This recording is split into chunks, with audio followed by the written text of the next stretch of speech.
I mean, there's still Aurelia. King can just play Aurelia into it, and it's totally fine. It's true. And it's certainly an option here. There's a lot of different jungles being, or a lot of different tops and mids being considered here. They will take the Sylas pick now. And this is, you know, a bit of an odd one at this stage. It's actually really interesting. I wonder where Solka's going to go, because that could just be a Sylas top. It could be a Sylas top. In the past. But I mean, we could also just pick another Aurelia, right? Syndra is going to happen though, so it is going to be double magic solo lanes alongside the Olaf coming from the jungle. So set as now Kingen has found Rich, gets a really nice stun as there's the Gnar into the wall. Actually traded back there as well as Pyoshik's just flashing after him. The orbs are going to land, and that's going to be first blood going over to the Olaf and DRX. They make the first move. This is actually huge for the top side of the map. That was the only place that DRX wasn't winning. Now Bao doing his best to try and eat up a few of these as Doctarm trading very nicely. But all those extra resistances are actually going to help out there as the Rel comes forward. Good sidestep from Bao, but it's not enough as Becca now has to escape as well. Good trade on the bottom side for Nongshim. Yep, the Rift Herald here. Solka's even going to miss that cannon creep, which may have tilted him off the planet as well. As I know that our observers are upset. They're always very upset when it comes to cannon minions. Now in trouble. For a potential dive. Oh dear, poor little Bao. He's going to get charmed, knocked up, and destroyed. All too easy. The dive potential of a Rakan. He's very squishy, but he just keeps you stationary for way too long. Is now King in a very good position. Rich understanding that Pyoshik's in the area. Can't really do anything about it as all the chains get cut, unfortunately.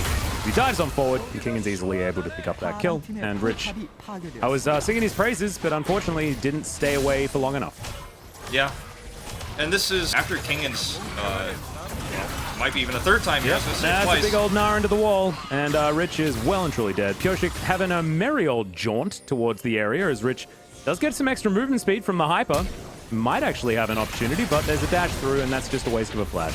In the end, Solka now potentially in trouble as Peanut not able to get on top of him. Pyoshik body blocking at this point in time, throws down the Ragnarok as he chases Bay. Looks like he won't have too much of an opportunity here. Of damage in these fights. And I'm telling you, if you get one shockwave off in one of these slower fights, that is when the go button is going to be pressed as well. Big Scour of the Week.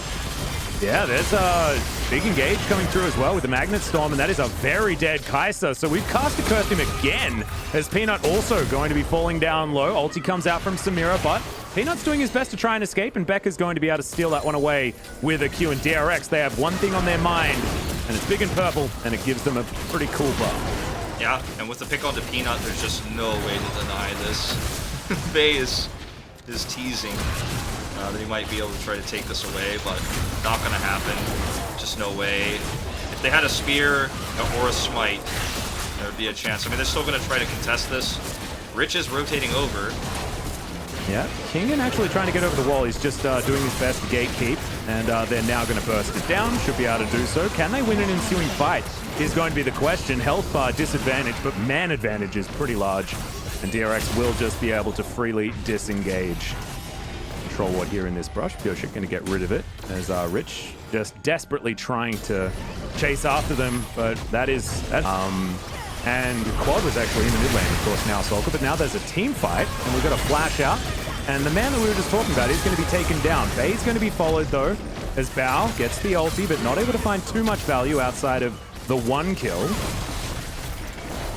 And the Rift Herald's going to be taken down. That's a weird trade of ultimates there as Rich has to flash to get himself out of the way. Kellen now. Crashdown comes in as Becca doing a whole bunch of work. Knocked up is everyone, but now the value of the Samira is shown. Double kill comes forward, and that is going to be DRX winning yet another fight. Look at the damage. 5,438 to Bao alone in that fight. Finish off the ace.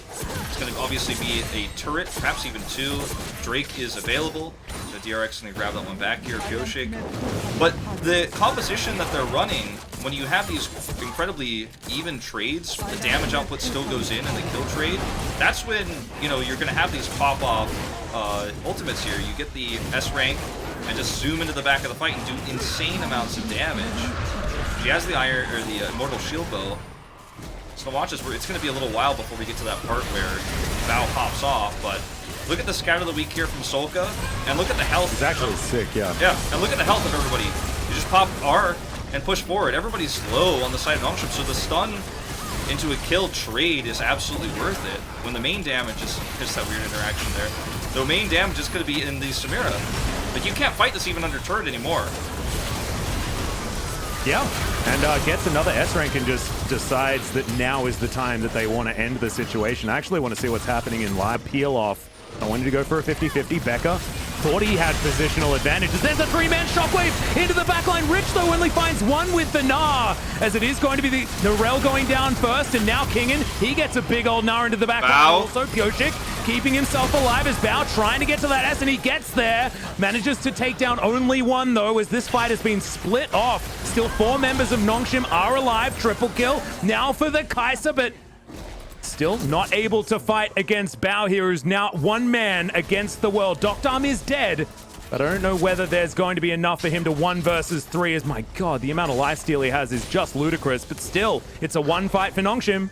Yeah, 1 fight for Nongshim. Very difficult to Baron. Gonna back away. Bao very happy to just sit here and push mid. And he was so close to getting a second proc is there. This the face check? Oh, the spear not gonna land. Can he just 1 versus 3? He wants to. All of the lifesteal, it's just so crazy. Standing out of the way of the spear here as he gets not into the wall, and I have a feeling this is gonna be the tidy up. Goes down into his GA. Does not have flash and does not really have too much of a hope here as the land, and will Bao be able to just take over? But it's starting to get very scary with Dokdam being able to dish out so much hurt himself. And going in. He's gonna get an ulti back. Oh no, Rich is just gonna get picked off. The Samira grabs that first kill, gets out of the fight immediately, but they're not done yet. Another GA is popped, and now it's Dokdam's turn. He's gonna go down, and that may just be it, ladies and gentlemen. Sometimes there's that one pivotal moment, and unfortunately for Rich, it happened right there. Right then and there, picked early. There's no way to peel for Dokdam. He dies twice as the push across the map to end is inevitable. There's an inhibitor and 2 Nexus turrets between DRX and upsetting Nongshim 2-1 here. And it just looks undefendable. Dokdam dead for 30. They do not have the damage output. Desperation here attempted from Bay. Yeah, he just wants to try and kill the minions so that they can't push underneath this turret until they have Dokdam or at least Rich alive. Rich has another 10 seconds to go, but DRX, they don't want it, as there's a brilliant stolen shockwave into the backline. Bay's just going to get obliterated, and Peanut will follow suit after he comes out of his little golden cocoon. This is DRX stealing victory out of the jaws of defeat when they already had the victory before that. This has been throws and counter throws. Dokdam's now alive again. Everybody's low. Can he do some heroics here? As, yep, we do still have Rich, and he has Mega Gnar as well. Ulti is available. Dokdam, killer. Rich! There's a 4-man Gnar, which is just gigantic. The supercharger to keep Dokdam alive as Rel will be taken down. The last Nexus turret will be taken, an exposed Nexus. Dokdam will be destroyed. And there goes the Nexus as well. Bao gets the last laugh, and DRX will win the series. DRX take the series 2-1 in an incredible upset here. We saw a little bit of everything in this game. One of the craziest fed Samiras, and how much damage output she can put to fight, how unkillable she is.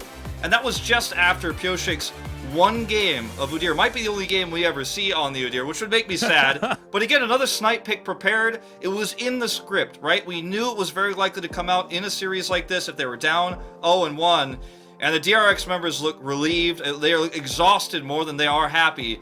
But what an upset here. And this team, nobody had high expectations for them after Kespa Cup. They feel like DRX had control, but I don't know, man. You get a Baron, you get a free Elder, and then that moment happens.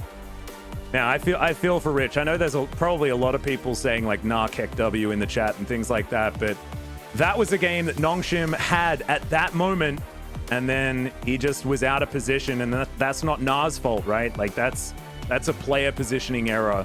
And Kingen, it was great to have the opportunity to get that, but still, you shouldn't really give them that particular that opportunity there, as I think I may have broken Twitch chat. I apologize. But still, it's going to be your Pog vote, my dude. Ooh, that's a tough one, but I think it has to go to Bao. Actually, Yeah, I don't mind that. I think it's either Bao or Becca. I'm gonna go with Bao though, and I gotta send it in. Yeah, I think. I got too hyped. I mean, that top lane play was just so